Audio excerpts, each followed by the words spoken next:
Hi my friends, I'm back with another English Harmony video episode. Today, let's talk about your accent and its role in improving your spoken English and fluency. I got an email the other day from one of my website's visitors saying that I have a distinct East European accent and that I'd better improve it in order to make my English sound more native. Also, there were concerns voiced in the email regarding the English Harmony system. The person assumed that the system consists of a bunch of video lessons recorded by me, and that it wouldn't be the best idea to make people improve their English by listening to a chap rambling away in hardly accented English. The email got me thinking about my accent for a good while, and that's why I decided to dedicate this video episode to this topic. Okay, so first of all, the English Harmony system. You can rest assured that it's been voiced by a professional American voice-over artist, and it's up to the highest standards. Also, the whole system's content has been created by a native English speaker, a good friend of mine, William, so there shouldn't be any concerns regarding how my accent might interfere with using the English Harmony system. Secondly, accent and English fluency. Over the years, I've heard plenty of fluent English speakers who have distinct accents, and people whose English has to come along big time before it could be even called fluent, yet they had perfect English pronunciation. What is especially worth noting is that you can find plenty of foreign English-speaking professionals all across the board who haven't got rid of their native accents, but yet they're successful in the fields they work in and having accent that hasn't prevented them from having success.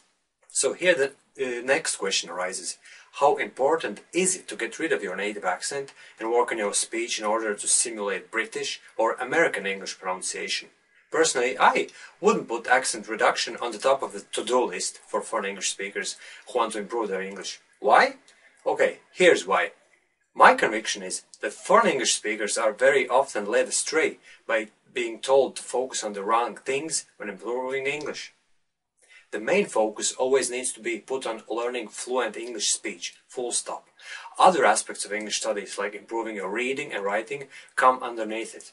Accent reduction, to my opinion, would come somewhere in between, probably between reading and writing. Well, actually it's not probably 100% right to separate accent reduction from speaking English, because it's an inseparable part of English speech. What I'm trying to make clear here is that you don't really need to make it a goal for yourself to speak like, for example, a native American and put the main focus on this area of improving your English. Well, there can be, of course, exemptions to this if you work in a field where it's essential to have as perfect pronunciation as possible. If you dream of working in an acting industry or become a TV or radio presenter, you really need to take accent reduction lessons with English teaching professionals. But if you're an average Joe, just like me, then you'd better focus on speaking fluently and naturally, rather than devote too much attention to speaking with a perfect accent, while missing out on enjoying normal English conversations with natives and other foreign English speakers. Don't take me wrong, I'm not saying you don't have to make any effort to reduce your accent. Of course, if you speak producing your native language's sounds, it can be a real hurdle for successful communication. I know plenty of foreigners living here in Ireland who don't make the slightest effort to get rid of the East European accent, and I agree it does indeed sound terrible and hampers the communication process.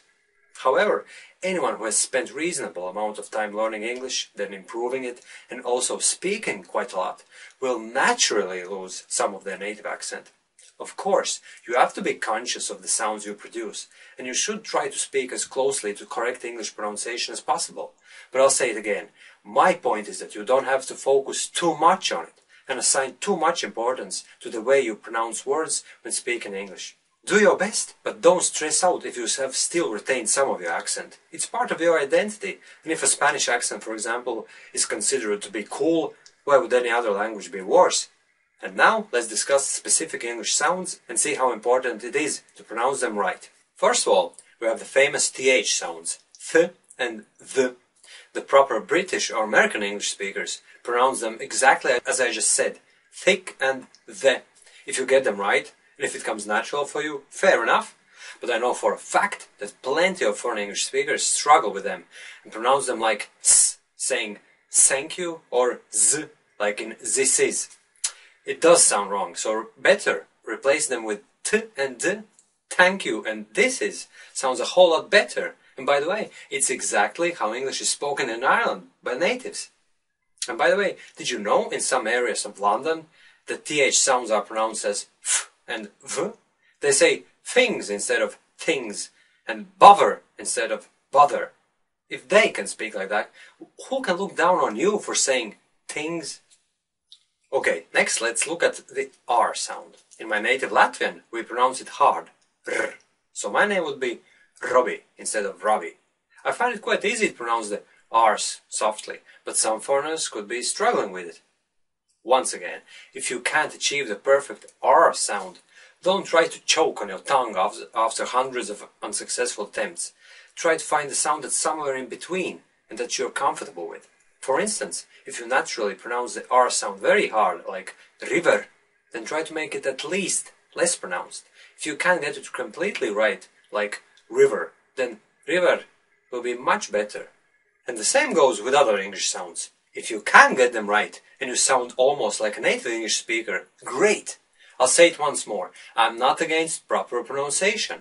I'm not saying you have to start speaking in a heavily accented way, and I'm also not saying you don't have to make effort to speak with decent English pronunciation. Personally, I constantly work on my pronunciation, and when I look a few years back, I can definitely feel improvement in the way I pronounce English sounds. But the main point I want to make here today is that pronunciation has very little to do with real English fluency. Let's not forget that there are so many different native English accents on the planet. And I think that these days no one really cares if you have more or less accented speech, as far as you can speak clearly and fluently. Okay, thanks a lot for watching the 24th English Harmony video episode. And if you're watching this video on YouTube or Facebook, don't forget to visit my blog at englishharmony.com, where you can read my blog posts that you'll definitely find interesting. Take care and talk to you in a week's time or so.